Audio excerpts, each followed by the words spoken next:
ายางบุรอดที่นี่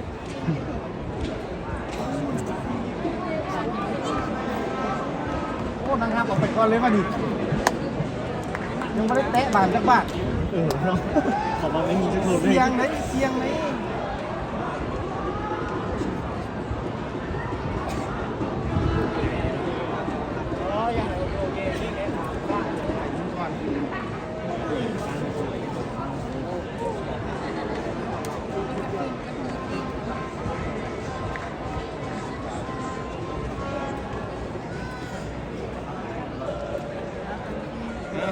อันน่ะเขาย้อนเขาไปฟังอธิบายอันน่ะกูแอดกินเก้านะโอ้แล้วที่จะพูดเนี่ยเล่นไผ่ เป่าดัง ตายซะเป้าเอ้ยมึงบ่มีเวียกมีงานมึงบ่มาแบบนี้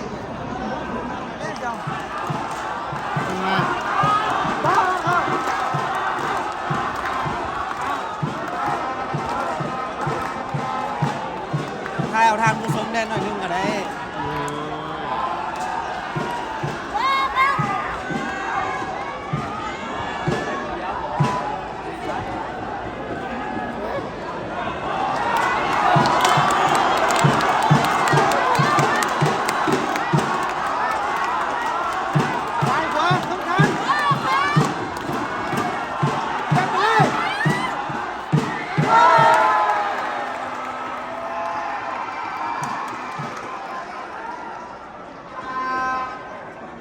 บัดเรื่องที่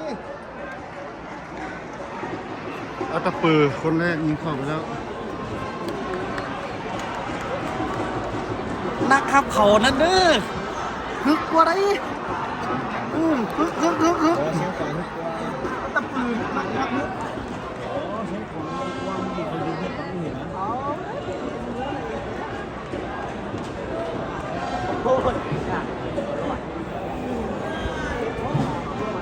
คนแรกเสียงขวางกับตันทีม ดูแลเสียวตุ้มๆตอมๆไว้ลูกนี่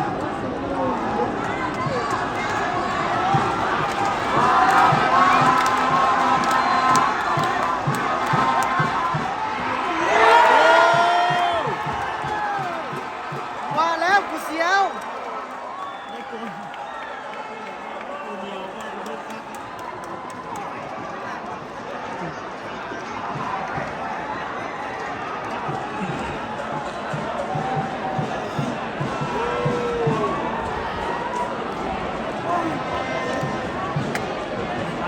คนแรกเสียงขวางกับตันทีมเบอร์13ยิงบ่เข้า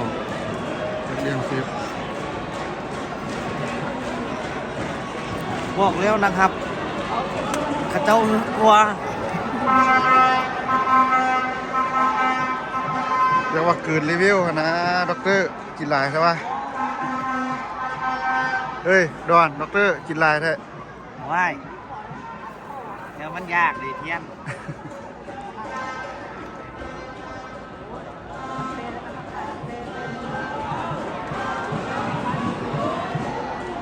ก็บนเหลือลุง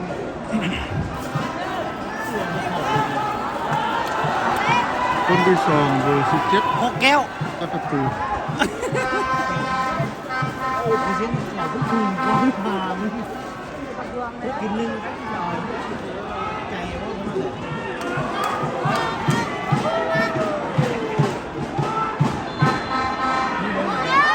เสีย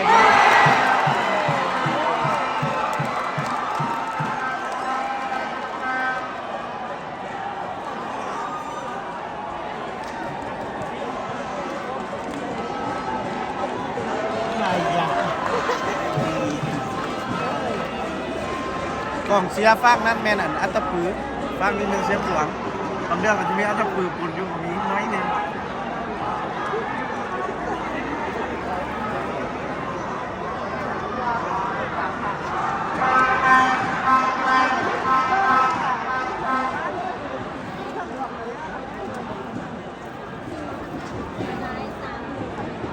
คนที่สองของเสียงขวางคนแรกยิงบ่เข้าตัวสามประตูเซฟเลยคู่ที่สองของสมอง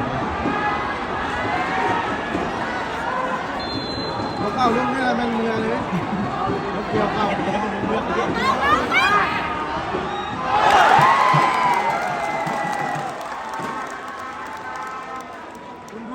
น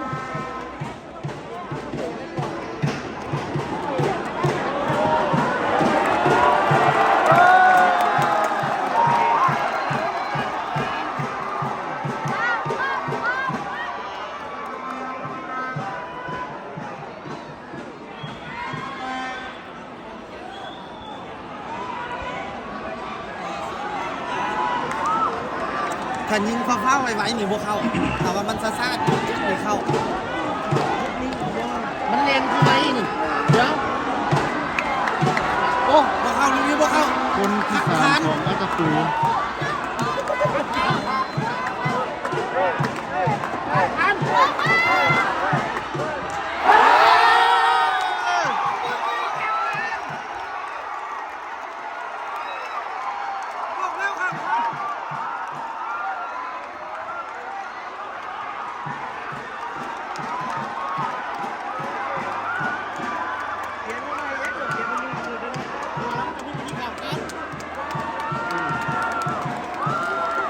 คนที่สามของแขวงอาตาปูยิงเข้ากัน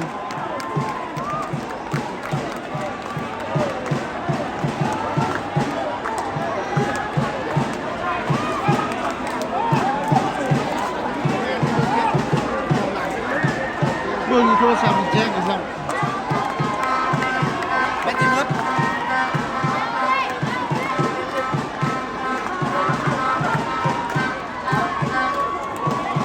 เตะซื่อๆโตกับเข้าเนี่ยกูว่านะ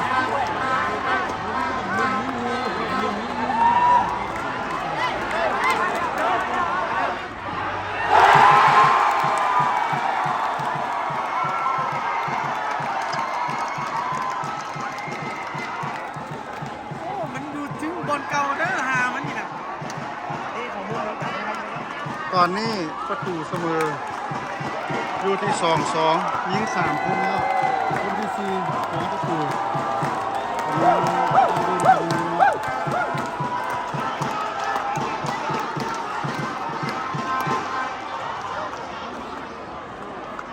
มันมาเข้าลุงนี่ซิของกินเลยมันไม่เข้าแล้วลุงเนี่ย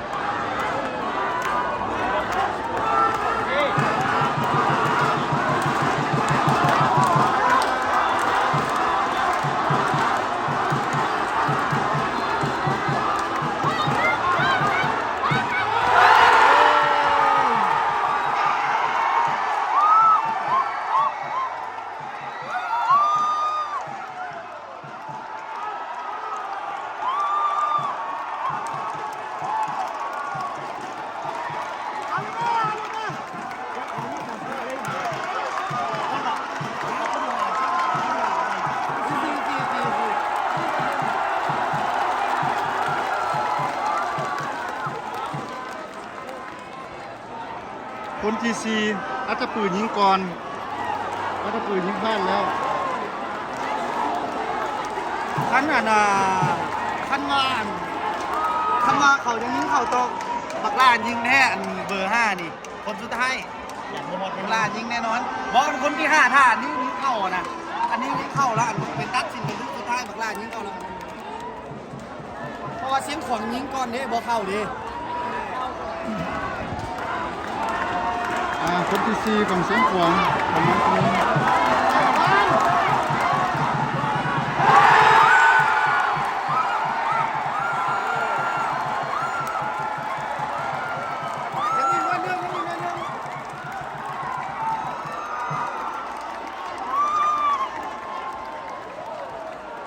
มึงต้องเข้าเท่านั้นแหละเข้าแล้วก็ไปทารุ่นชื่อของยิงเข้าเวลาเงี้ย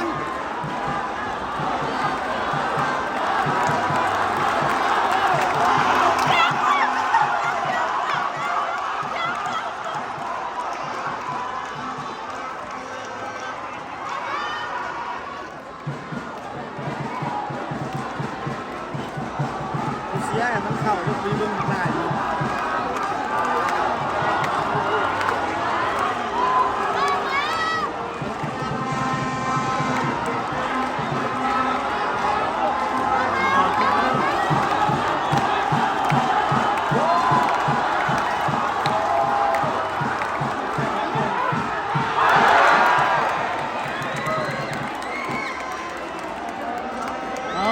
หาหมู ว่า เฮา บัก บ่ ล่ายิงว่าบักล่ายิงสิได้ยิงบ่ โอ้แม่ บ่แม่นเลย โอ้ยผู้บอกบุกหายิงวะ โอ้ยอุตส่าห์ว่าบักล่าเป็นปิดท้ายบ่มีสิทธิ์นะมึงอ่ะนอกจากเสียงขวัญยิงบ่เข้ามึงจึงจะมีสิทธิ์ได้ยิงอยู่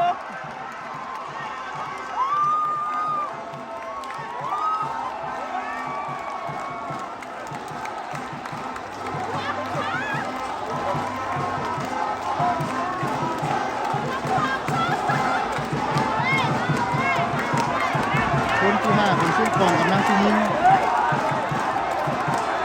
สิดีจ๊อบเรื่อย